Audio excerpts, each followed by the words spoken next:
Hello guys and welcome to episode 15 of What the Tech. My name is Adam Lobo. And I'm Vernon. Glad to be back. Yes, we had a 1 week gap because of things have been a little slow from the news point of view, but also as usual, we've been very busy. For those of you who are listening to this on all of the podcast channel, because yes, this is available for audio for you all to listen to this, so you don't always have to see our faces. But of course, to get the best experience is to watch this particular video podcast on YouTube, where it is a weekly thing that we do every Saturday as much as we can. So for today or this particular week, we'll be talking mainly about very interesting releases and also a couple of news. We're going to be starting things off with the new CMF Phone 2 Pro's release. And then the second news is about Meta's Edits app. Very interesting that it is finally out. The Vivo V50 Lite. I want to also talk about my 7-hour live stream that I had in Bahasa, Malaysia. And also, Google Pay is available with Touch and Go and Shopee Pay, which ties into our community segment, which we ask whether or not you guys use e-wallets. Yep. And our community segment is on our YouTube channel, so be sure to answer because every single week we do have sort of a poll over there, and then we'll be answering all of the questions available. So yeah, and in terms of the video releases, we'll be having a very quick behind the scenes recap on what exactly we released. By the time you watch this video, we'll be already released the Xiaomi 15 in-depth review. I quietly reviewed that. And also the Xiaomi Mijia Air Conditioner Pro Echo, a very interesting AC, which I feel is my favorite smart home item for the year. Is that like your coolest gadget of the year? It is because, the idea of turning on your AC when you're on the way to the studio is great. As much as it is in the gear room, but it's nice. It looks aesthetically nice. The app is good. The seamless integration. Now, if you want to buy a Xiaomi car, it makes even better sense because Xiaomi car has that screen in the car. But yeah, we'll talk about that right after this. But let's start things off with the CMF Phone 2 Pro. Behind the scenes, we had a different take to this particular launch. So let's start off from Vernon. What do you think about this particular phone launch? I mean, I'm completely judging it from what I read. I haven't had the hands-on with the CMF phone yet. Okay. But I think you do. So you have your different thoughts on it. But I mean, looking at it as a whole, I think it's probably the best budget phone out there, if you could say that, for that price point. And it continues from the CMF Phone 1 and follows through on the design language, which is kind of nice. It's a little bit more premium being the Pro. It's also the slimmest and lightest CMF phone to date. Actually, nothing phone to date, not just CMF. Good. So that's pretty nice. Design language, yeah, I think it's very likable. Again, one of the draws of the CMF phone is the customizability. But there are a little caveat, which we can talk about later. Comes in 4 colors: white, black, orange, light green at the moment. And of course, as they teased earlier, now it has three cameras, right? So that's quite nice. And I think overall it's very impressive. I'm very impressed by the display, actually, being 3000 nits and all that stuff with 120 hertz adaptive refresh rate. There are a couple of things that you may not like. I think you may want to talk about it.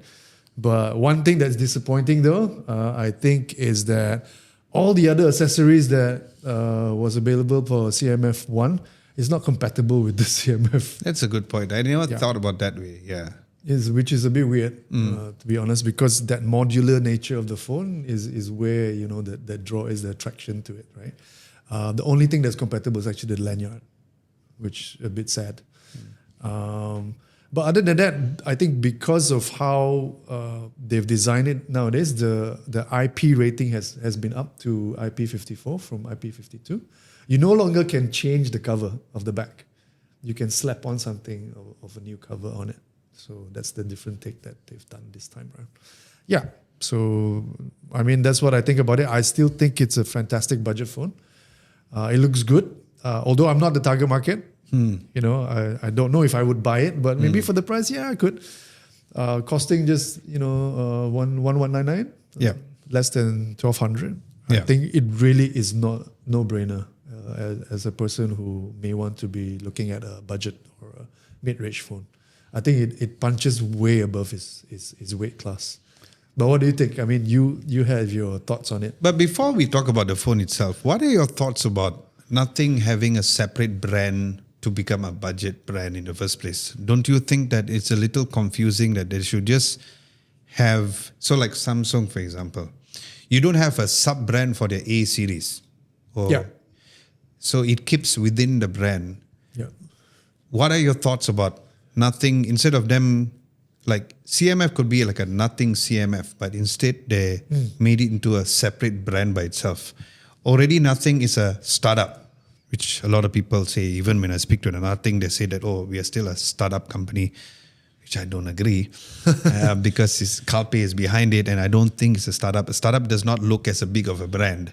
A startup does not release 3 earbuds at the same time. Doesn't sound like a startup to me. I have thoughts about that as well. Yeah, about so releasing 3 can you buds. tell me, what are your thoughts about nothing having a separate company to create CMF? Because it's color, material, finish, right? Which is something which a lot of people use it. But my point is that, do you think it's necessary for nothing to have a separate brand called CMF to have their so-called budget option? Or just stick to just being nothing? I feel it's a very China brand thing to do. A lot of the China brands do that. Not just in mobile phone, but Okay. if you look at the automotive space, it's the same.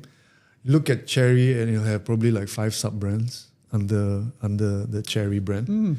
I don't know. So Yeah, it's there are a lot of sub-brands for a lot of sub-brands. cars. Oh, I have no idea. Oh, I see. And I mean, even coming back to mobile phones, we're kind of used to it already. You know, Oppo has a sub-brand, Xiaomi has a sub-brand. Everybody does it. It's really to target different segments of the market, Okay. and also having different concept to it. Like CMF is modular. So even though it's has a lot of underpinnings of the Nothing brand, but it really is quite different and it targets a different segment of the market. Okay. So people who want customizability, and I can't even pronounce it, customizability, right? and being individualistic, I think people will go for the CMF. And if you want a little bit more mainstream, you probably end up with a Nothing phone. Okay. Right? I know what you mean about, because there will be overlaps in terms of pricing, in terms of key specs and stuff like that. But I feel it is quite different in terms of a sub brand. And why do brands do this? I think again is really to address different segments of the market and trying to give it a different flavor to the main brand. Yeah. I think probably they wanted to be a case of like Xiaomi and Poco, like what you said. Yeah, Even though exactly. we all know that Poco is under Xiaomi, Yeah. but at least Xiaomi has been established as a brand which has been around for the longest time. With the birth of Xiaomi, or with the existence of Xiaomi, that's where you have Poco, you have Redmi, Yeah. even like Roborock was part of the umbrella of companies.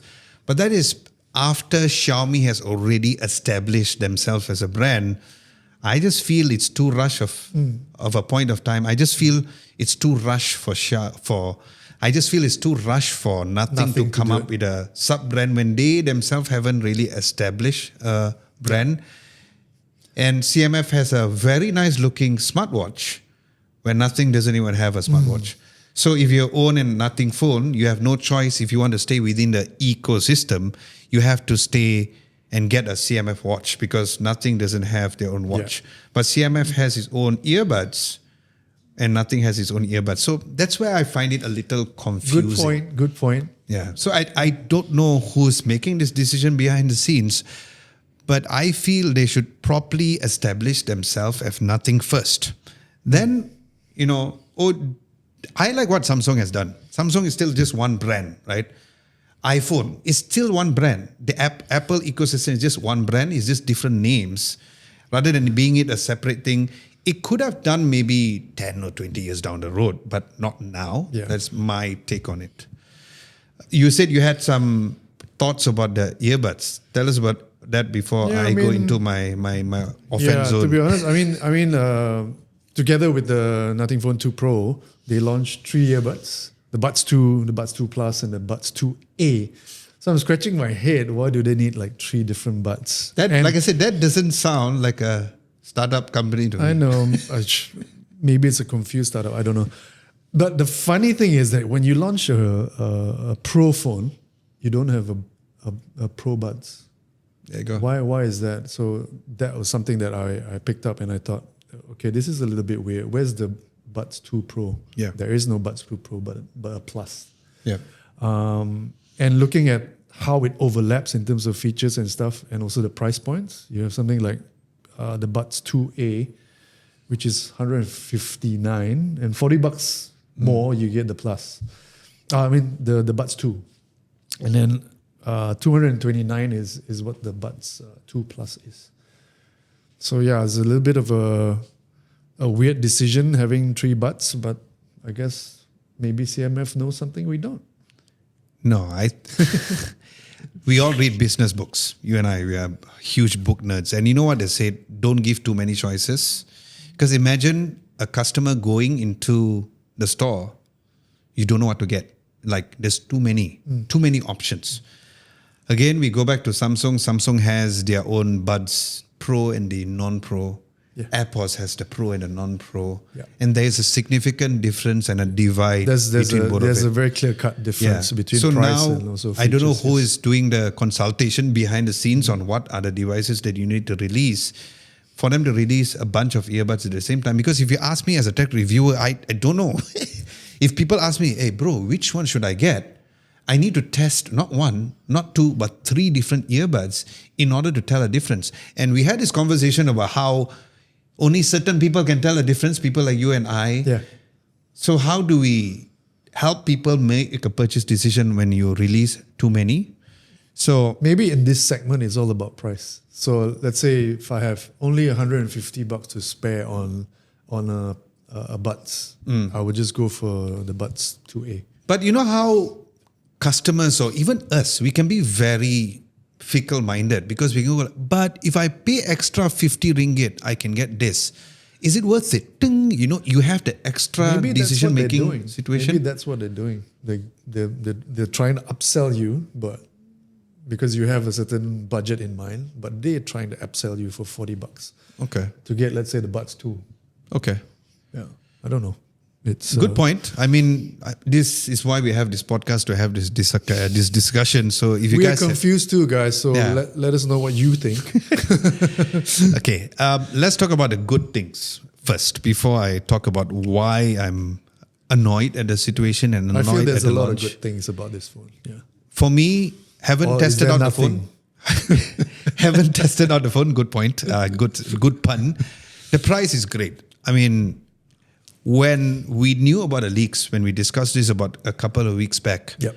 I was worried because it's a Pro, so the price range is going to be too high. The fact that CMF has only charged 100 ringgit more, because last year it was 1099 ringgit. Can do the conversion yourself, my dear friends. But right now is 1199. So which means that it's only 100 ringgit more. You get more stuff, which is the more cameras. Battery capacity is the same. The battery capacity, like what you said, the IP rated is higher. So for me, I haven't used the phone daily, so I wouldn't say much. But from the get-go, that I feel is the good thing about the phone. I had my hands on, but I still believe that putting in our SIM card and just Right. trying to test it out daily would be the main thing. Now, when it comes to what I don't like, I don't know whether you know this. I don't know whether Lihut knows this. I didn't want to tell anybody about this because I was waiting for this podcast.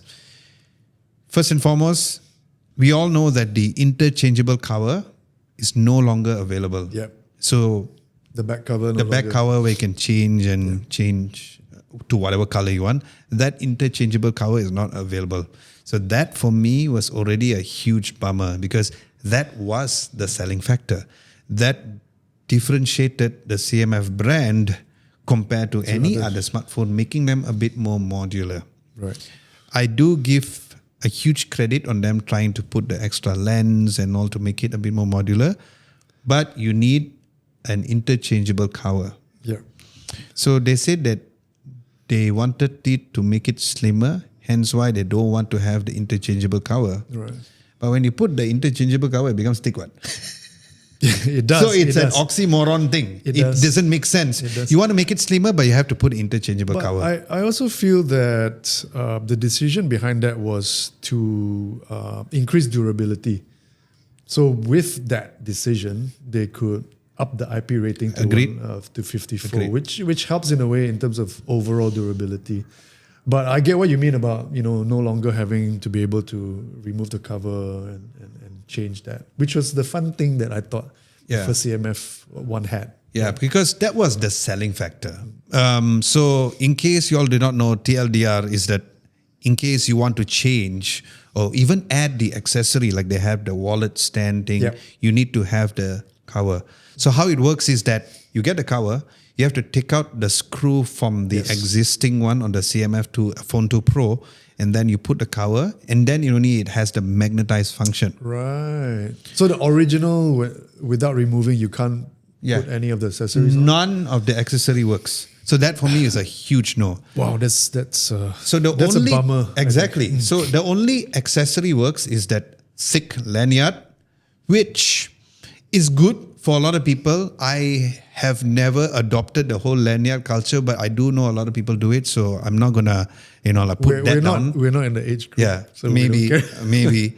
But I think the lanyard is fine. The idea of using the accessory cover, I like the fact that the cover is white because I love the color white. But what if people do not like that white color cover? So that's one thing. But what I don't like the most, I don't know whether you know this, is that in Malaysia, we don't have it. See, that's the exact expression I wanted. Yeah. So apparently, Malaysia is one of the many countries who are not going to be selling this interchangeable cover or the accessories for the CMF Phone 2 Pro. Right, but you do have a case, right? You can have a case. You need Not the- you can't buy it. So you need to choose the color for the CMF Phone 2 Pro, whatever color, and you're stuck with it. Okay. And if you want to buy that interchangeable cover and if you want to buy the interchangeable cover and the accessories, it's not available in Malaysia. Yet It's- or not coming. No idea. They don't know. Okay. When I asked them, they said they don't know. Fantastic answer. It's apparently only available in Europe and India. Oh, that's weird. At this point in time, as of the recording of this video. So again, you have this. First, you took out the interchangeable cover. You have this cover accessory, but you don't make it available in Malaysia. The argument, again, I'm not going to go into who says, he says, she says. The argument is that, specifically in Malaysia, when I asked them, said no one buys the additional covers. So even the CMF Phone 1, they bundle it together as a free gift item because nobody does the interchangeable thing. Right. So this is again market research. So Okay. I guess it's a similar answer why Samsung said we removed the Bluetooth functionality on the S Pen. Maybe, I guess they have data on that. But I don't like the fact that you don't give Malaysians and other countries a choice. Give us a choice to buy the accessory here rather than not being available at all. Because the wallet accessory is fine. If it's not the wallet accessories, the idea of having an additional lens, you just put it on top, like the moment style where you put the cover, Yeah. it's cool. But you don't allow or even give us the option to have that, which means that only way you can get it is that if you travel to Europe or even India, only then you can get that. So to me, that was a huge annoyance and made me a bit pissed about it. Right. Because you don't give an option for Malaysians or even other countries like Singapore, Indonesia, Thailand, name it. You don't have that option. You probably find it on Shopee eventually, right? Could be. Or someone's Or going to do like a compatible and, 3D yeah. printing version of Yeah. it. But yeah, probably you can find it online. I don't know. But So where can we buy it? Oh, it's okay. So it's it was on pre-order since 29th April. Yep. And it's gonna come open sales on 6 May, which is next Tuesday. Yeah. Yeah. Oh, apparently you can still buy the CMF Phone 1 for $799, which is kind of a good deal. It is a good deal because it is a very good phone. Yeah. I did an extreme comparison video between the CMF Phone 1 against the Samsung S series. Just to, I like to do this kind of videos whereby like, do you really need a pro phone? Do you really need a flagship phone? I like the CMF Phone 1, but there's something about the Phone 2 Pro which makes me feel a bit potong steam lah. It feels like, why did you do this? In-depth review coming soon, of course. Yeah. Can't wait for that. Yeah. Are you going to do a CMF 1 versus... Probably I'll do like a mini comparison to find out, like where they say it's lighter, whether or not you can feel the difference from a day-to-day basis. I think that is very crucial. Yeah. I probably also want to do like a mini comparison photo test to find out whether or not the main camera's image processing and all has changed. Of course, the added camera is great. Yeah. That is something which is super welcoming. And the price factor for me, it's a very good price as well. So yeah, for those of you who are wondering, that is the full case and why I'm happy on the price. But besides the price, haven't used the phone yet. I just feel like that part is quite a annoyance and quite a bummer, like how you actually it is a little bit of a bummer because I feel, specs aside, the whole entire draw and attractiveness of the CMF is really the modular nature, right? So you wanted to add accessories and stuff like that. Well. Okay.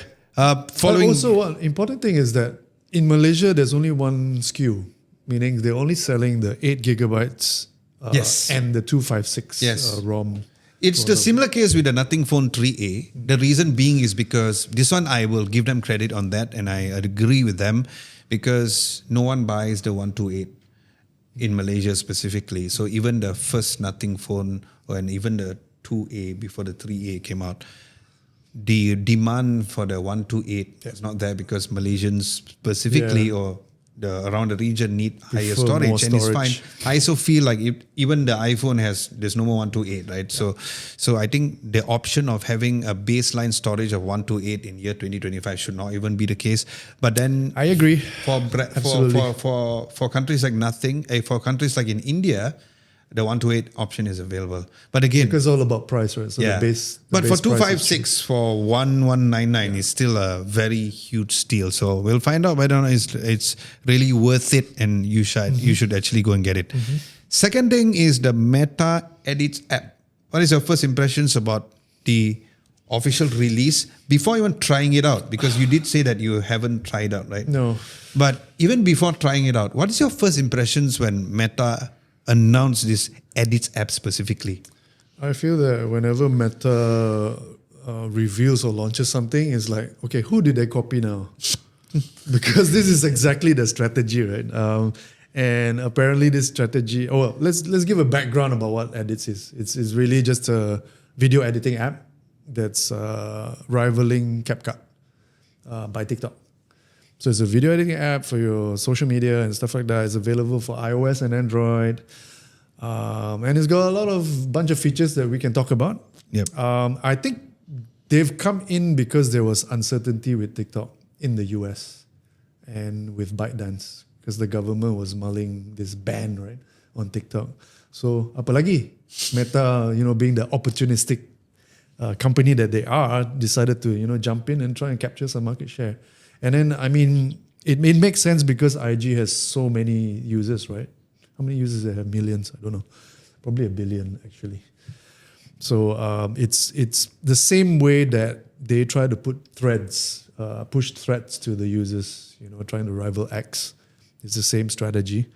Apparently, they tried to, I think they hinted in January that they wanted to launch, but they didn't. And in February, they were supposed to launch. But it has been delayed. But now it's finally available. It's for free. A lot of key features. We can talk about it. We can go through it. But I feel, again, it's really a copycat move and opportunistic by Meta. That's my opinion about it. I haven't tried it yet. I'm not sure if you have. Yeah. But could be useful if you're a CapCut user and this is free. Why not? I may sound a bit biased. Because I personally do not like CapCut. Okay. So I can do like a whole 1 hour podcast about why I don't like CapCut. Sure. But let's just go back to the start, like what you said. It was first announced in the month of January. I remember very distinctively when I was on the way for Samsung's Unpack in the US, a day before going, that's where the announcement was made. Right. I have to say that I was secretly very happy and openly happy at the same time because I'm not a fan of TikTok.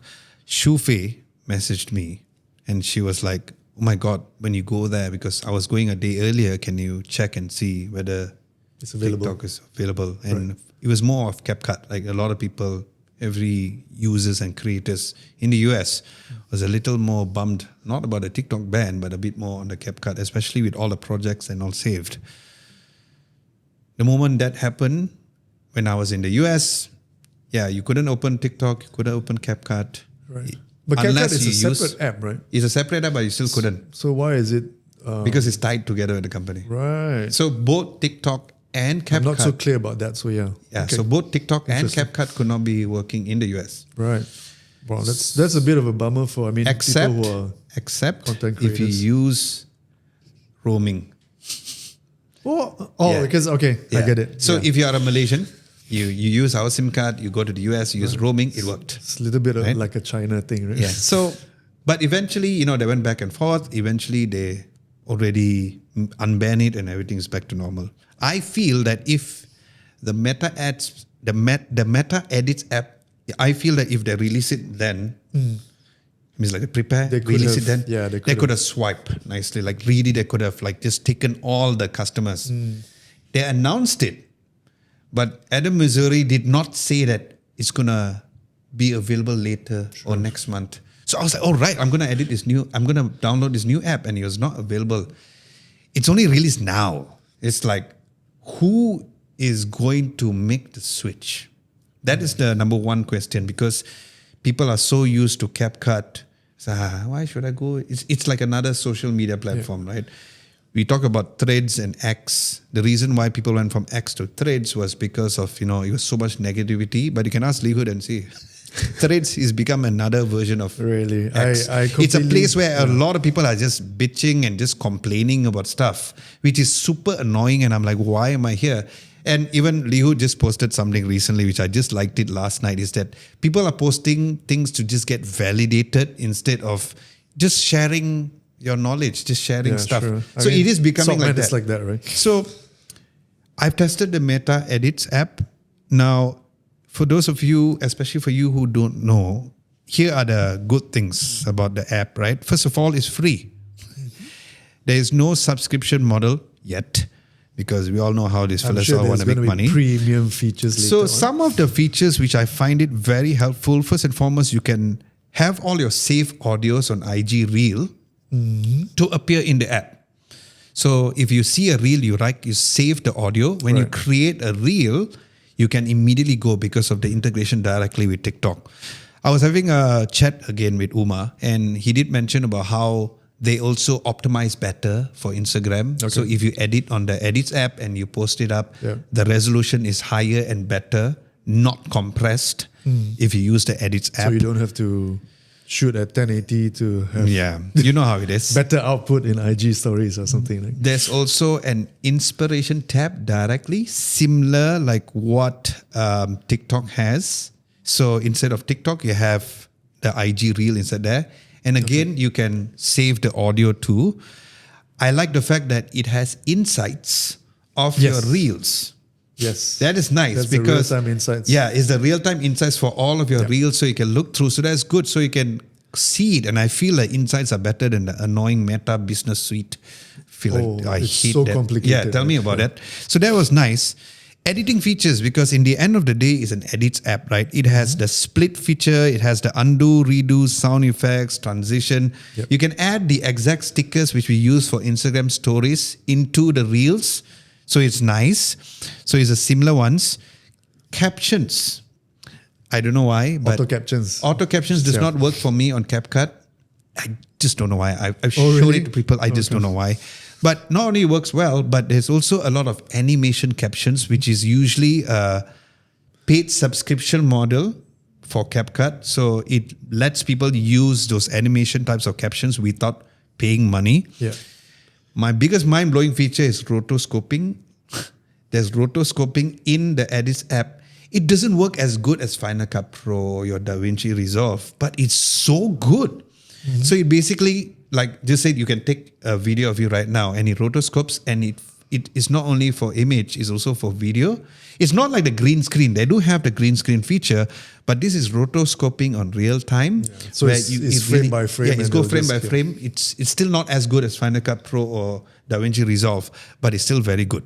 So I feel there is a potential of the Edits app as long as they don't change it to a subscription model. So do you think that they will change it to a subscription I don't think model? it's going to be subscription, but I think there's going to be a premium tier, Okay. which gives you more stuff. It means like a added plus. It's like a pro subscription, so you get to use for free. One-time price only. That means like one-time charge, or is it a one-time monthly? charge, yeah, One-time charge. I feel- doubt it. You doubt Okay. it? Okay. Why do you think so that they're not going to do the monthly? Because they want to make money, what? I mean, they could.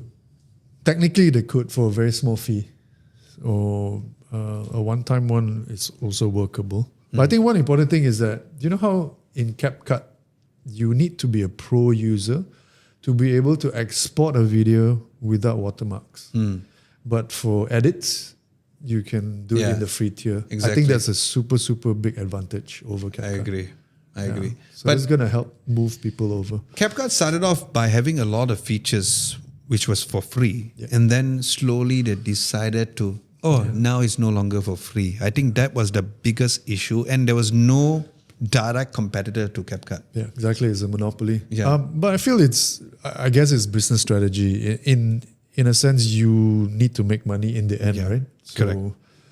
So I wouldn't be surprised that they roll out a premium service. But not a subscription model. Yeah, no. Okay, that's cool. So yeah, that's the Meta Edits app. For those of you who haven't tried it, download it. It's available for free, and let us know in the comment section below, or even in the community tab. Yeah, both If- iOS and Android Yeah. has it, so you can go download from the app stores. Yeah. I just hope that it does well so that we don't have to see CapCut anymore. Speaking of CapCut, at Can least we CapCut, see a review coming up from? Will we see a review coming up for edits? probably. I'm not going to do a dedicated video, probably like a reel or something. But one question which just came to my head, which before we go to the next news, is that one big thing that CapCut has is a desktop version, Oh yeah. which Meta does not. The Meta Edits does not have a desktop version as of now. So maybe that could be one of the reasons I why doubt they was- would. Yeah. I doubt they would. Because in the end of the day, because a lot of people I know, like Abang Jake, when he's editing his podcast, he realized that CapCut for the phone is so much faster than using on the Mac. Which doesn't make sense because the Mac is more faster than an Yeah, iPhone, true. right? So probably the desktop app is something that they're not going to do, but some people like live by it. So I think it takes a lot more resources, so they'll probably have a separate team to kind of develop that. Yeah, that's maybe at a later time. I don't know. Okay. Who knows? Yeah. Speaking of budget phones, the next news is based on the latest release from Vivo. This is the Vivo V50 Lite. So pro. Yeah, it's so pro. Portrait so pro. So here's the thing. The Vivo It's so light and so pro. The V50 series has always been a bit more on the portrait camera and stuff. So while we are almost people are raving about the price of the CMF Phone 2 Pro being 1199, we have the Vivo V50 Lite. Very good camera, great image processing, and we all know that MediaTek's processing on the CMF phone or even Vivo has been great. Yeah. And remember that this Lite version has certain things that they borrowed from the bigger flagships like the V50 and the V50 Pro. But the main highlight for the Vivo V50 Lite is that the battery is 6,500 milliamps of battery. I know, it's mad. 6,000. It's like a moving power bank. It's interesting. We had this conversation about how you cannot bring a power bank on a plane, right? Well, you just bring the Vivo V50 Lite, you're sorted. Yeah. So it's got their own technology called Blue Volt. So that's the technology behind it. And it's interesting because they are using the silicon carbon battery, hence why they managed to pack it so thin. I was using the Vivo X200 Pro when I was having a live stream session, which I'll talk about in a short moment. And it was within the same thickness with the Vivo X200 Pro. So it is, but So I guess it's so thin. phones now are going to be slimmer and slimmer. But I'm not really sure why we're back in the game of like super slim phones. Why are we there? I mean, even Apple is going to do it with the 17. I think it's because of the technology of the silicon carbon battery. People are leaning towards that technology. Then they say, okay, now we can make it thin. Whether or not we ask for it. Yeah. But it seems like that is the new way of going forward, right? iPhone's got a leak. The Samsung Edge also is going to be thin. Exactly. What's this obsession with being I don't know. super thin? I don't know. I like the better obsession of not having a camera bump, like the Pixel 9a. I think I love that. prefer it more durable and I mean light is okay. Yeah. But super slim, I mean to a certain extent, there's a limit to how thin you want a device. Yeah. Without sitting on it and breaking it, kind of thing. You know. Yeah, correct.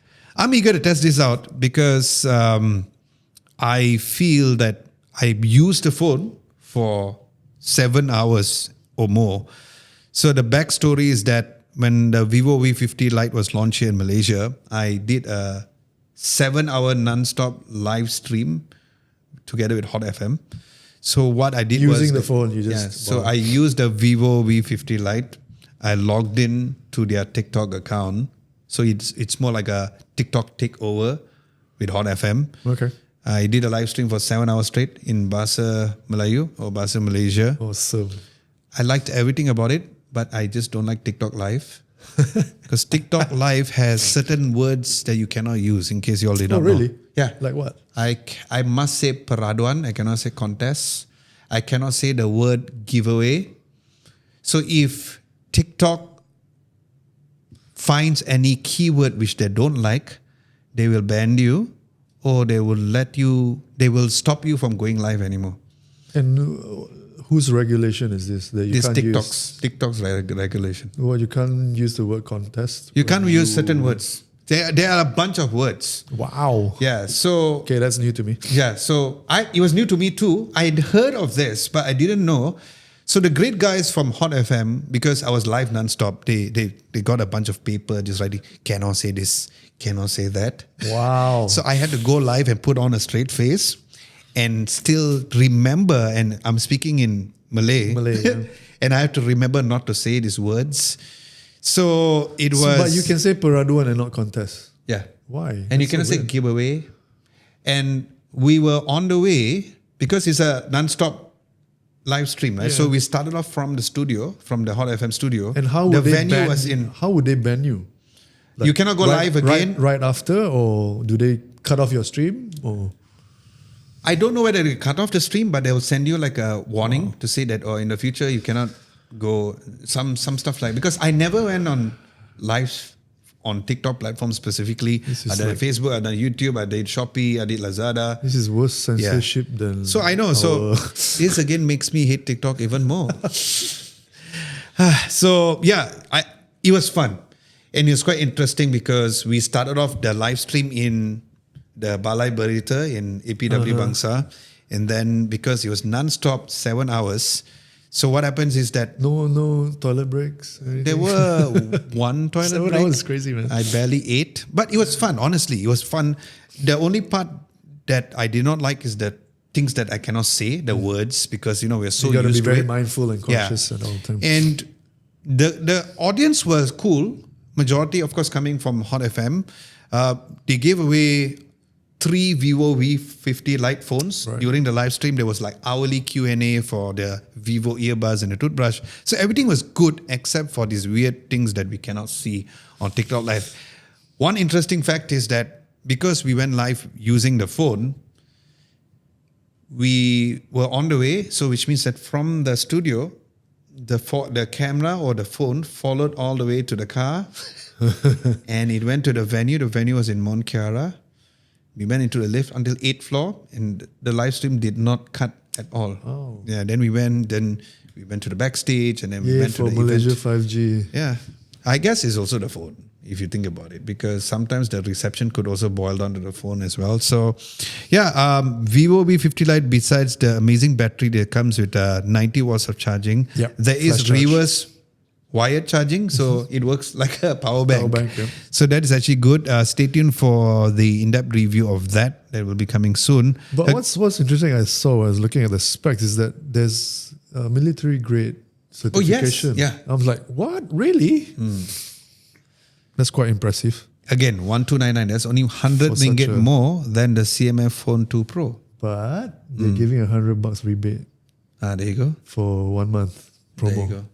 So So they're trying to match the. that's why I said this whole CMF. mid-range budget kind It of will always be pricing. competitive. Yes, correct. So that depending on was what for you the Vivo V50 Lite. Now the final thing that we're going to talk about is Google Pay, because currently Google Pay has support for Touch and Go and also Shopee Pay. We also had a community question based on this particular thing, which we will go through in a very short moment. But before we talk about the community's response to this, do you use Google Pay, and how do you use Google Pay, or do you use any other services? So I think there's also a little bit of confusion between Google Pay and Google Wallet. Good Right. point. Yeah. So explain that. So it's the same as Apple Pay and Apple Wallet, right? So Google Pay is the digital payment service, which enables you to do contactless payment online at shops, and also through apps. So Google Wallet is your digital wallet that's in your phone that keeps track of your payment cards, whether it's debit, credit, passes, tickets, and stuff like that. So digital items. And then you can use a Google Wallet to make payment via Google Pay. Okay.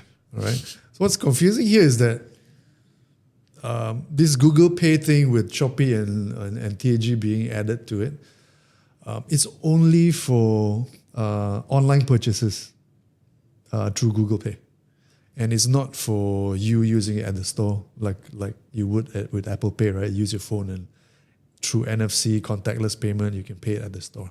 So This is currently, only- you can't do. you can't. It's only for when you use. The other thing is that you have to use a Google Chrome-based browser to be able to make payments via Google Pay using Shopee and also TNG. So it's more like when you do an online transaction on Google Chrome, which So not a when you lot of see, people use it. when you see the Google Pay icon button to pay, you can do that. So you have an option to pay with Shopee Pay and TNG. Touch and Go. Yeah, Touch and Go. That's the difference. So you can't go to an outlet and pay using Shopee Pay and all No. with a Android device or a not Pixel. right now. So Google Pay only supports the major credit cards and debit cards from the major banks. That's interesting. I don't see a point then.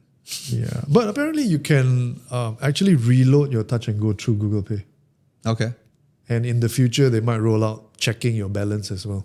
Okay. On Google Pay. Do you personally use Google Wallet or Google Pay online, especially online? Google Pay, yes, with Touch and Go and certain services Okay. that I pay for. But otherwise, not really Google Pay. Apple Pay, yes, a little bit more with Okay. Apple Pay. Yeah. Was this particular announcement something that got you excited, or you were like, meh? I think it's natural progression. Okay. For it to offer it. I think Google's planning on adding even more wallets to it, making it more widespread. I think it's about convenience, and right now merchants that are powered by FIUU, the service, and as well as IP88, you'll be able to use this service. So I'm sure they'll expand it along the way. Okay. Yeah. For me, I don't use these e-wallet services. I don't have a Shopee Pay account. I don't have a Touch and Go. You don't use Touch and Go e-wallet? I do use Touch and Go, but I don't use it as to buy stuff. Okay. Because I guess because me owning a company, I made Touch and Go just only for my toll and parking. Hence why I don't want to mix it. But if you're telling me that this is only for online and not on the watch, No, then it's not available I'm on the not watch. excited about it at all. Okay. Number one. Number two, I think from a day-to-day basis, whenever I'm reviewing any other smartwatch, the biggest thing that I miss about my Apple Watch is the idea of paying with a watch. Yeah. So currently, I'm actually testing out a Huawei watch. Not this one, of course, it's an Apple Watch, but I can't show it because embargo. And what happened is that the biggest thing that I miss is being able to pay with a watch. Entering my house with HomeKit. Right. Today. Right. So if you're telling me that this is only online and it doesn't give me an option to use my watch or even the not Pixel not watch right and now. all the pay, Not right now. then I don't see it as a huge thing. But what's interesting is that when we ask the community, among all, Touch and Go e-wallet, GrabPay, Shopee Pay, and Maybank, the highest percentage is Touch and Go e-wallet. Now, we didn't put a Visa option over here because for me, I think among all the e-wallets or e-payment system, I use Visa the most. I don't use any of this e-wallet thing. Even Grab, I used to reload, but now moving forward, I just leave it at just putting it as well. I don't pay anything else. I just pay it and directly do it to the credit card because, in case you all did not know, you know how you have certain point system for credit cards? Yeah. Not all, but majority of the credit cards, if you were to use it as a reload option, you don't get the points. Yeah. So, right. so I found this out when Settle. And there's also a charge now with 1%, right? So I also found this out from Settle. So you know how Settle, so if you have any Petronas related credit cards, if you pay with Settle through the reload function, it doesn't count your points. So just say if you're using the Maybank Petronas, which gives you 5 times more points. If you use it as a reload function, you don't get it. Right. You just get it as it's just a normal disclaimers. Yeah, so that's even a more reason that why I don't use that specifically. But it's quite interesting because majority of the people are using Touch and Go e-wallet. And are you using Touch and Go e-wallet most of the time? Absolutely, almost like for any payment, almost. Really? Oh, so you are one of because those. it's literally like my cash. It's like my wallet. I have zero money in my wallet. Like physical wallet is zero. There's literally nothing in there. But for Touch and Go, I use it for literally everything: parking, for shopping, for food. Everything else. Why do you not use like your Visa and all with Apple Pay? I do as well. But I think it's the convenience of it, and it's so ubiquitous, right? Everywhere accepts Touch and Go, and I even use it to pay for my Apple services. So my Apple One is deducted from my TNG. That's interesting. So it's not directly from a credit card; it's through TNG. No, I mean, as a backup, I do have a credit card, but it goes straight to TNG. So what you do is that every single month you put a certain amount of reload into the Touch and Go e-wallet.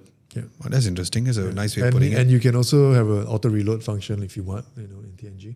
Oh, yeah. But for the rest, like GrabPay only use it when, let's say, I order Grab food, or in case I need to order a Grab ride. But that's basically it.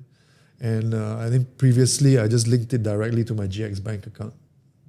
GX Bank has a card as well. So, and you were getting like 5x or 3x the points. But right now it's been reduced, so don't use it as much. But previously, Okay.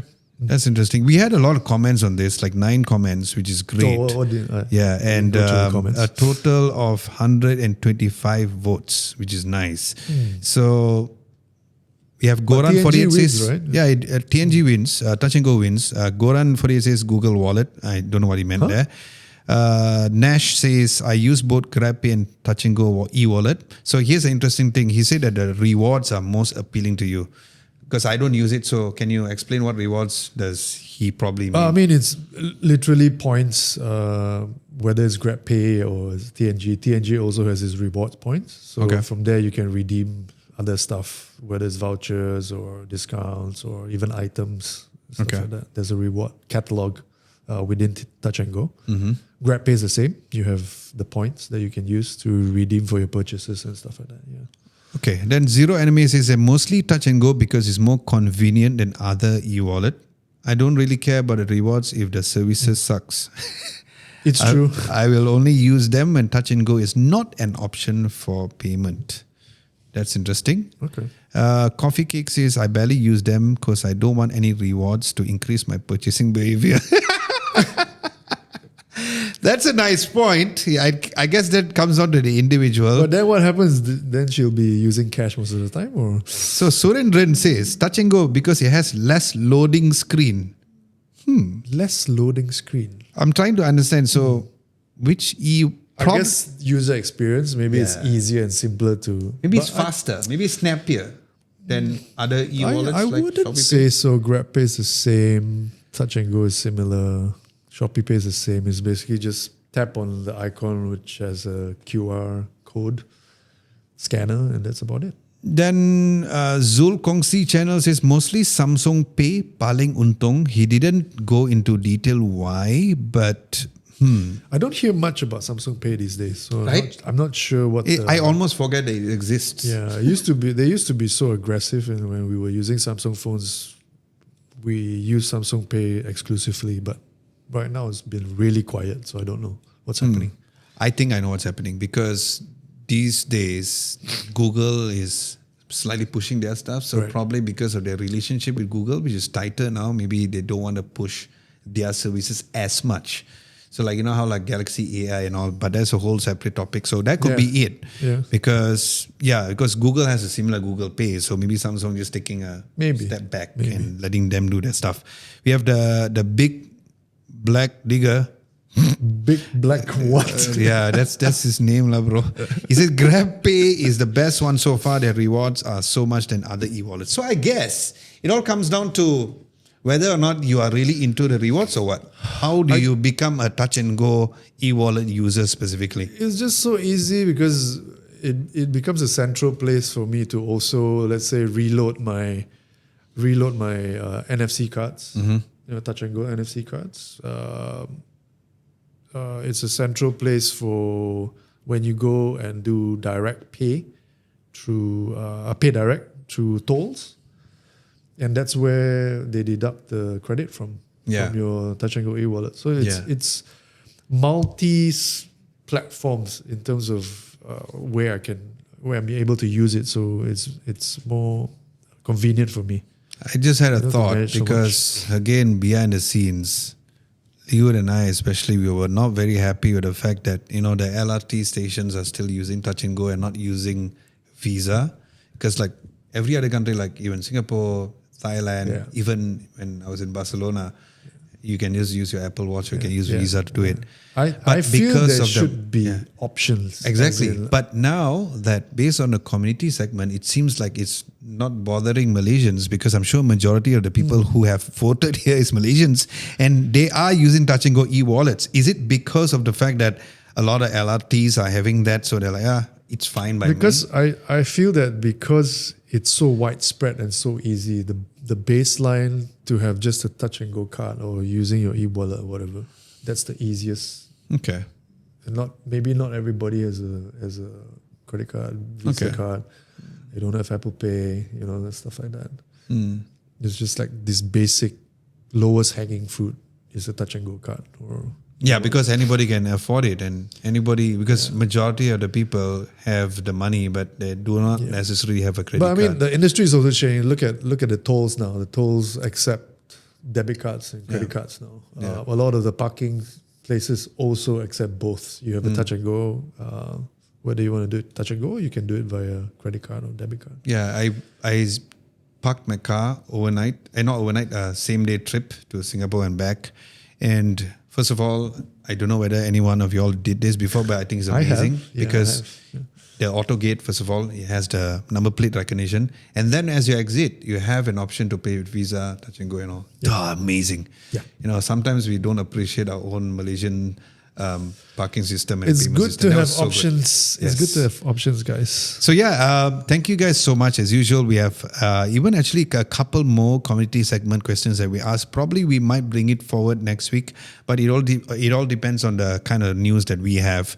So that would be the wrap up for the news. Just before we close this particular podcast, we do have the video releases recap. That by the time you're watching this video, the in-depth review of the Xiaomi 15 is out. If you haven't watched the video, I highly recommend. Now, the reason why I did an in-depth review on the Xiaomi 15, 2 reasons. Number one, I have been quietly using it. When I went to Barcelona, I had both the Ultra and the baseline 15. And I liked the 14 and the 13 before this because of the smaller size form factor. So I thought it deserves to have its own review. Number one. Number two, I have been on a small size phone spree recently with the Google Pixel 9a, the base S25. So I thought it would be great. So, and all of y'all enjoy that video. So feel free to check out that video because the Xiaomi 15 is still a very, very good phone for the price, for the size, and what it offers, right? And even though there's so many different smartphones which has the Snapdragon 8 Elite chipset, but there's something about how the Xiaomi 15 does with the chipset is way more superior with even the Poco F7 Ultra. So that is a good thing. We did have briefly the conversation about the Xiaomi Media AC. I didn't expect to have a huge response to it. Probably not from a YouTube video perspective, but people who have met me, like the family, friends, say, bro, how is the Xiaomi aircon lah? And it is really good. But recently, because when we released the video, the installation and the installation is included. The delivery and the installation is included. But Installed by who? I mean, I'm curious. By Xiaomi. Xiaomi has installers? Yes. Wow. But there is a small caveat, or small fine print, which I didn't know. So otherwise I would mention that in the video. So I didn't mention that in the video. If you have an existing aircon, so there will be a charge for you to take out that aircon. Right, it's removal service. Yeah, Okay. so the removal service. So you all have to keep in mind on that. How much is that? Is there I think the current rate, because we put a bunch of aircons here, the current is about 250 ringgit. But to install and remove? yes. Okay. Yeah, so that is the current rate, but we do not know how Xiaomi is pricing on that. But price aside, from a feature perspective, from how fast it cools, it's a very good AC. I just hope that this whole idea of charging the installation part would be a bit ironed out to make it a bit more clear, to tell people that there will be an installation fee. But the biggest thing that I feel that this aircon has, which every other aircon doesn't have, is 10 years of compressor warranty. 10 years. Wow. So 10 years, you don't have to worry about your compressor, and 3 years of the unit warranty. So I feel it's a very good AC. It all comes down to how many units you want to install and whether or not it's an empty unit, then you're fine.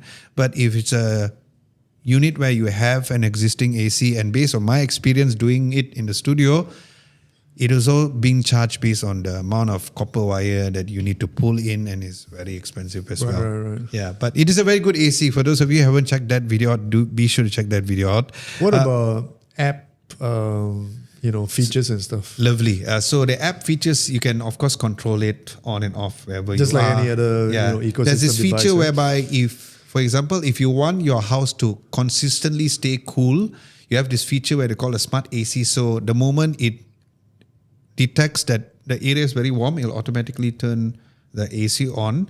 It also does this for sleep regulation as well. Right. So that it can know that, okay, if you're always waking up and turning it off here and there, they can actually kind of know that as well. It's a very smart AC. So that's one of the reasons Sounds why good. I really think it's good. And for the price, you all have seen the video. We do have the links over there. I think it's a very, very good AC for the price. In terms of next week, we do have some releases. Hopefully, we'll be releasing our video of the V50 Lite and also the CMF Phone 2 Pro video by next week. So make sure to stay tuned for that. And with that, we'd like to wrap things up for this week's episode 15. Thank you so much for tuning in and listening. My name is Adam Lobo. My name is Vernon. See you next week. Bye-bye.